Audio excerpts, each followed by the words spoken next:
Olá, amigos. Sejam bem-vindos de volta ao podcast Mitos da Gestão.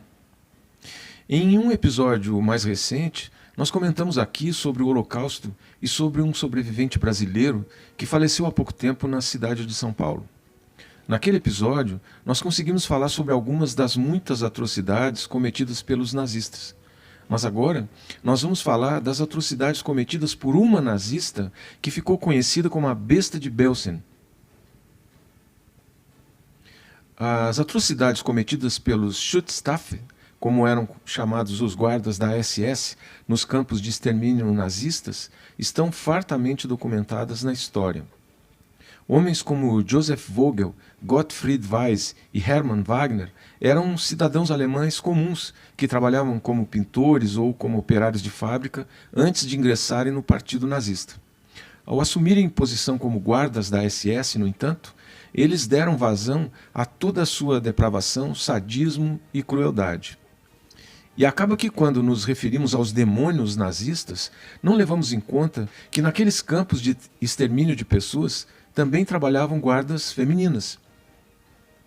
Entre esse grupo de mulheres, uma em especial ficou mais notória por ser uma das mais sádicas, se não a mais sádica de todos os tempos, nessa triste história dos campos. O seu nome era Irma Grese. Loira, com um olhar mais do que frio, gelado, Irma representava o ideal da raça ariana, sempre promovido por Adolf Hitler. Segundo Gisela Perl, uma ginecologista romena de origem judaica que foi detida em Auschwitz, Grese era uma mulher muito bonita. Tinha um corpo perfeito, rosto claro e angelical, com olhos azuis que lhe davam uma aparência de inocência e até de candura. E, no entanto, Irma Grese era uma criatura perversa e extremamente cruel. Grese nasceu em 1923 na região de Mecklenburg, localizada no norte da Alemanha. Os pais, Alfred Grese e Bertha Winter Grese, eram agricultores com 5 filhos. Sua mãe suicidou-se em 1936 ao tomar ácido clorídrico, e os filhos foram criados por algum tempo pelo pai, um cristão devoto, mas que usava violência física para disciplinar os filhos. Irma e outras crianças alemãs foram expostas ao nazismo na escola devido à lei de 23 de março de 1933, que obrigou as crianças a entrar na doutrina nazista desde o ensino fundamental. Irma participou do partido nazista quando ingressou na Bund Deutscher Mädchen, Liga das Garotas Alemãs, e durante esse período fazia biscates como agricultora e balconista. Ainda adolescente, ela trabalhou no hospital em Hohenlichen, em 1938, onde permaneceu por 2 anos, mas não conseguiu se tornar enfermeira.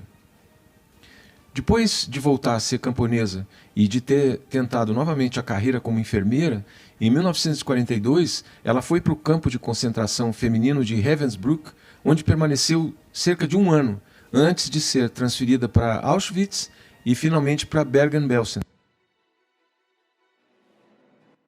Depois de passar por um rigoroso exame médico, Irma foi enviada para Ravensbrück para o seu treinamento, onde aprendeu a abusar dos internos e se tornou conhecida por seus relacionamentos promíscuos com os oficiais de campo. Em 1943, ela recebeu ordens para ir para Auschwitz-Birkenau, onde adotou o hábito de calçar botas pesadas e usar uma pistola e um chicote trançado feito de corda e celofane. Em muito pouco tempo, ela foi promovida a líder feminina do acampamento Rapport Fürhen.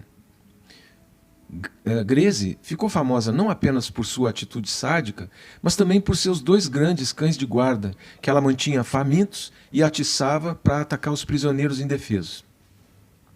Ela costumava chicotear as mulheres que considerava mais bem torneadas do que ela, que depois levava para os médicos que as operavam sempre sem usar anestesia. Durante as marchas dos galpões para os locais de trabalho, Irma Grese fazia com que os presos que ficassem para trás fossem mordidos pelos cachorros. Joseph Mengele, famoso médico nazista que praticou alguns dos mais diabólicos experimentos com seres humanos da história da humanidade, era, por sua vez, amante de Grese.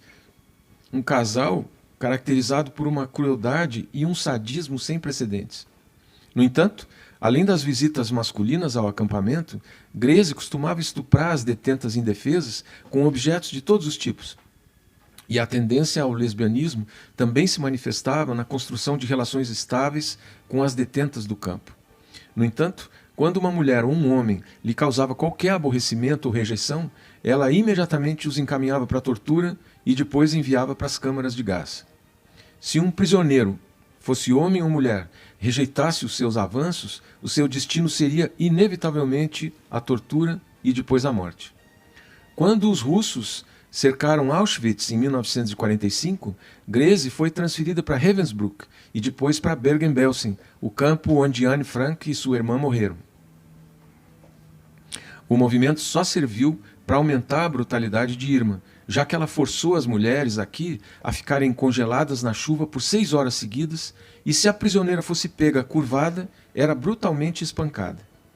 E foi em Belsen que ela ganhou o apelido pelo qual ficou famosa, a Besta de Belsen.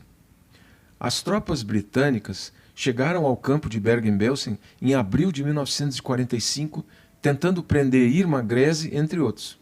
Ela sacou o revólver e tentou atirar no soldado Bob Daniel, pelas costas, mas antes que pudesse puxar o gatilho, Daniel se virou e ela correu. Após a sua prisão, ela foi questionada por que havia participado de tais atrocidades e respondeu: era nosso dever exterminar os elementos antissociais para que o nosso futuro estivesse garantido. Os britânicos interpretaram essa declaração como uma confissão, e Irma foi condenada à morte pelos seus crimes. Durante o julgamento, ela permaneceu convencida de sua fé nazista e, em 13 de dezembro de 1945, tornou-se a mais jovem criminosa nazista executada na história. Quando foi condenada à forca, ela tinha 22 anos. Na noite anterior à sua execução, Grese cantou hinos do Partido Nacional Socialista até altas horas da manhã, na companhia de sua colega Johanna Bormann. A última palavra que pronunciou no cadafalso, quando lhe colocaram um capuz branco e lhe apertaram um laço no pescoço, foi apenas uma: schnell, que significa rápido. Ela foi uma das principais réis no julgamento de criminosos de guerra de Belsen, que foi realizado entre setembro e dezembro de 1945. Sobreviventes dos campos testemunharam contra ela, acusando-a de assassinatos e torturas. Sempre usando pesadas botas, chicote e uma pistola, entre outros atos, Irma era conhecida por jogar cachorros em cima dos presos para devorá-los, assassinar internos a tiro, a sangue frio, torturar crianças, cometer inúmeros abusos sexuais e usar seu chicote em surras sádicas que só paravam com a morte da vítima. No seu alojamento, depois da captura do campo, foram encontrados abajures com as cúpulas feitas de pele humana de 3 prisioneiros judeus assassinados e escalpelados por ela. Olha, os nazistas representam um dos exemplos mais sombrios da história da humanidade, encapsulando o pior da natureza humana. Durante o regime liderado por Hitler na Alemanha, nas décadas de 1930 e 1940, os nazistas promoveram uma ideologia de supremacia racial, perseguindo, discriminando e assassinando milhões de pessoas com base na sua origem étnica, religião, orientação sexual e deficiências físicas. O Holocausto, o genocídio de quase 6 milhões de judeus, é o episódio mais terrível e mais marcante dessa atrocidade. Os nazistas implantaram campos de concentração e extermínio, onde os prisioneiros eram submetidos a condições desumanas, trabalhos forçados, experiências médicas terríveis e execuções em massa. A brutalidade e o desrespeito pela vida humana foram levados a extremos que não se consegue imaginar. Além do antissemitismo, os nazistas também perseguiram outras minorias como os ciganos, homossexuais, comunistas, dissidentes políticos e pessoas com deficiência. Eles promoveram uma ideologia de ódio e intolerância que trouxe sofrimento e destruição para o mundo. É importante lembrar e estudar esse capítulo sombrio da história para que possamos compreender a capacidade do ser humano de cometer atos horríveis, mesmo para garantir que tais atrocidades nunca mais se repitam. Aprender com os erros do passado é uma forma de estar preparado para trabalhar pela tolerância, pela igualdade e pelo respeito pelos direitos humanos em todas as sociedades. Pense nisso.